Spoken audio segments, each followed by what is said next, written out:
How's it going? My name is Chapin. Dylan, nice to meet you. Nice to meet you too.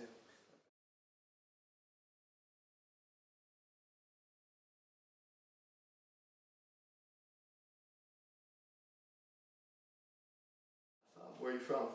So I'm from Lewisburg, North Carolina. It's a super, super small town outside of Raleigh. How about you? Cool. I'm from Aspen, Colorado. Well, I was born in Aspen. I grew up in a small town like 20 minutes down the road called Basalt. But went to school in Aspen and landed myself here now. Nice. So how'd you make your way here to UNC? Kind of a long story. So growing up in Aspen, skied a ton, obviously, just with 4 mountains there. And so as I got older, I started to ski very competitively, like downhill ski race. I'm not even sure if you know what that is. A lot of people here don't. But and then as that started to progress, I started to look to ski in college, and that started to kind of come into fruition. And I ended up going to Middlebury College, or committing to Middlebury College my junior year.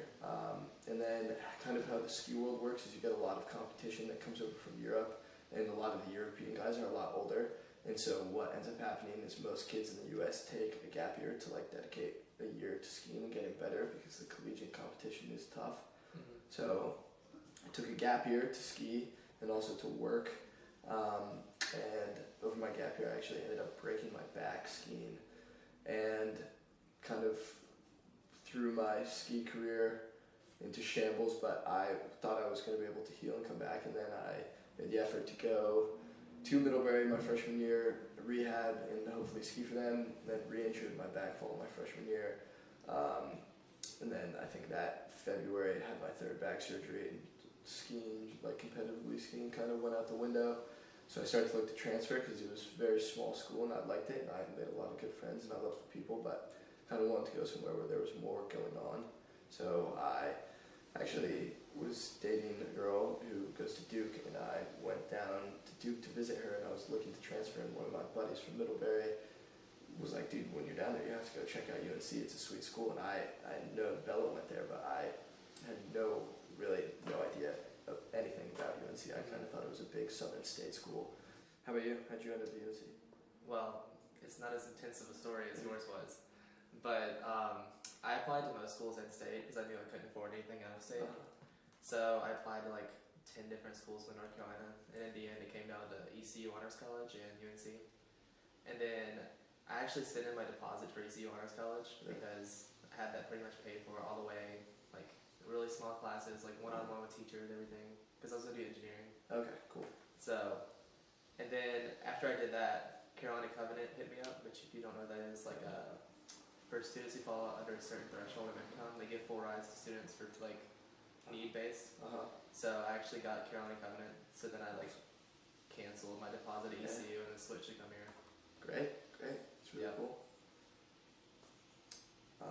Then what is a distinct, happy childhood memory for you?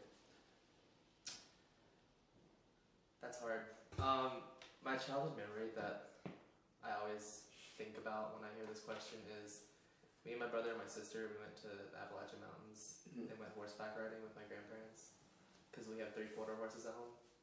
So what we would do is we went in the mountains, we rented a cabin for the weekend, just went horseback riding. And there's this really cute picture of me, my brother and my sister, all 3 on a horse together because we were like really young. Yeah. So where do you fall in the spectrum of your siblings? Like I'm the oldest. You're the oldest? Cool. Yeah. I'm also the oldest. I have 3 little sisters. Yeah. I have 3 sisters and a brother. 3 sisters, big family. Yeah. But what's your happiest childhood memory? I was thinking about this. I have a lot. I would say probably my happiest memory is my baby sister, who's like 10 and a half years younger than me. That was like right when I started to, like, now looking back, that's like about as far back as I can remember. And I would say when she was born, because it kind of came out of nowhere. My mom took, like, the joke is, my mom took 6 years to convince my dad that she like wanted one more kid, because my dad was like, we have 3, that's plenty. My mom really wanted one more. But she's just like cutest, happiest little girl, like got all the best traits from me and my 2 sisters in between the 2 of us, and is awesome. And so yeah, I would probably say my baby sister being born. What is a distinct happy recent memory for you? recently would probably be getting accepted to go study abroad in China. Awesome. Because Where in China? so I went to Beijing for 4 months, and then I went to Shanghai that summer and worked, and also studied that summer as well. So cool. Yeah, and I never thought I was going to be able to study abroad because I never thought I could afford it. But Carolina Covenant, I didn't know this at the time, but they actually pay for a semester if you want to go study abroad as well. So I was so lucky to like be able to go study abroad. And that summer, I actually worked at Mercedes-Benz Arena. So that's the music venue, the largest music venue in Asia. And my favorite artist is Mariah Carey. So I got to work for her advertising, like all her promotional advertising, and I got to do Sam Smith, Jessie J. That's awesome. So just getting accepted to that program in general was like really exciting because I got like a good 2-month break before I got to leave. So I just kind of chilled. Yeah, that's awesome. So that's what you're doing now. So yeah, I actually recently got a job in China. So I'm headed back in August to go to Chengdu. Wow. And work for a couple years probably. Wow, that's crazy. What's the biggest challenge you face? The biggest challenge I faced, I touched on this earlier, but I would probably say breaking my back. Not so much in like the physical aspect of it, but like my whole life kind of revolved around this idea of skiing. And originally it was like my dream to be an Olympic skier, like a lot of kids. And then as I got older, I realized college, like skiing for Division I school is a more reasonable path, just for the rest of my future. And so yeah, it was tough because I mean every summer growing up, I would spend like at least a month not at home, like somewhere where I could ski. So like in South America, in the Southern Hemisphere, because seasons are switched. So I'd go to South America to ski or to different places in the U.S. and Canada that had glaciers, and yeah, I mean my whole life really revolved around it. So I think it was never like something I really thought about was like life without skiing. I didn't really ski for 2 years, especially losing the competitive aspect. Just, I mean, it fully like changed my life probably about as much as anything could possibly change it. So yeah, that was probably me. What about you? I guess for me would be pretending I was like straight for 18 years back in my really small church conservative hometown. Cause like I remember in middle school I'll get bullied like really heavily, and one time I got like punched in front of a whole like football game. It was really intense. But I think honestly it just made me into like a more hard-shelled person. Yeah.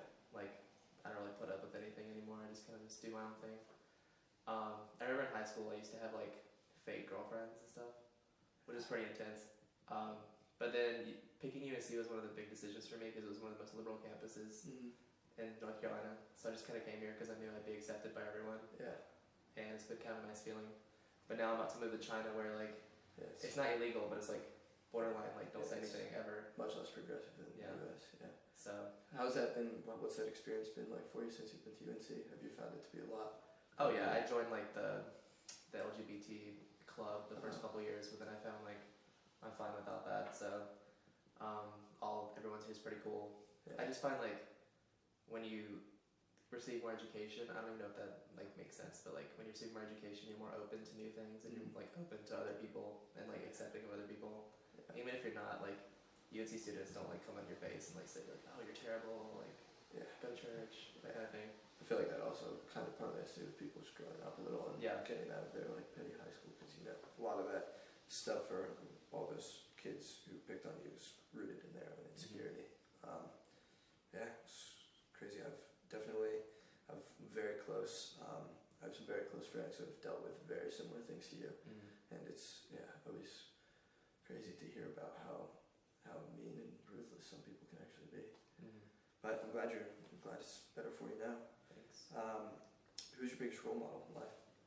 My biggest role model would have to be my grandma, because when I was growing up, I didn't live with my parents or my siblings, so it was really like complicated family structure, I guess, because my siblings were split in like 3 different houses, and I was the one who lived with my grandparents. So growing up, my grandma helped me with everything. She helped me like fund literally everything I wanted to do. Yeah. She's been there with me every single step of the way. Like without my grandma, I don't even know if I'd be here right now. Yeah. So she's kind of just like guided me along the way, helped me with everything. Like she went to college, she helped me like write my essays and do everything.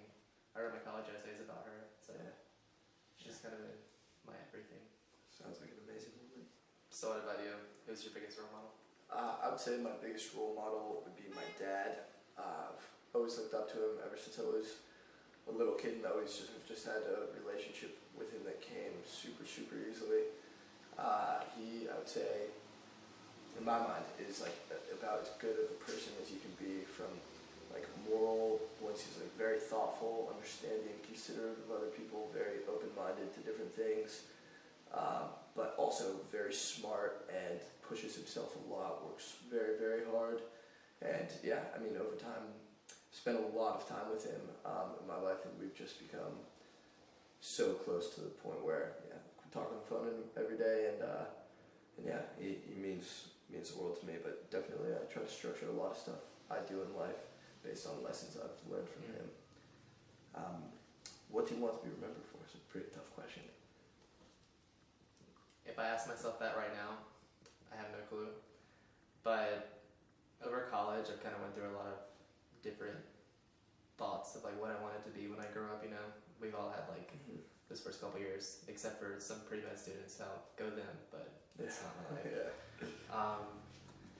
I ended up in the J school, became an advertising major, but then I also doubled in global studies, and it kind of led me on a path of a career outside of the U.S. And I think that's kind of the route I want to take for the rest of my life, kind of. So what I want to be remembered for is like if I can get myself to like a high position in like a huge organization such as like PepsiCo or something. I want to be remembered for like global. I want to be like a global strategist for a really large multinational corporation where I can actually like do something really impactful for that corporation in different countries. So it's like I'm not leaving my impact just on like my own country, but also somewhere else. Kind of big, if that makes sense. But yeah, absolutely. But what about you? It's a tough question. I would say outside of more like material things, like things I actually accomplished in life, what's more important to me is being remembered for who I was, I guess. And it's a tough question to answer, but I would say things that are very important to me in my life are being happy and caring about other people. So I really always push myself to reach out to people, make an effort with tons of people who I'm both close with, not so close with, developing relationships, all that. So I would say if I were to be remembered as one thing, it would probably be someone who cared a lot about people and tried really hard to make the world a better place, and also someone who was very happy and always brought good energy to the people I surround myself with. Yeah. All right. Last one. What's the most interesting thing you learned about me? Probably your snowboarding arc. That's pretty intense. You devote your whole life to snowboarding just to have it like your dream destroyed from a back injury. Like that's pretty tough. Yeah. I mean, it's good you bounce back from it and you're here, and I'm pretty sure you're having like a really good career afterwards. But yeah, it's good that you bounce back. A lot of people would have given up like right then. You know, what's the most interesting thing you learned about me?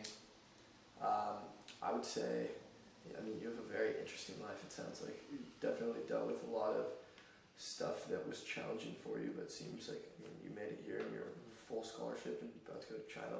It's a lot more than I can say for myself right now.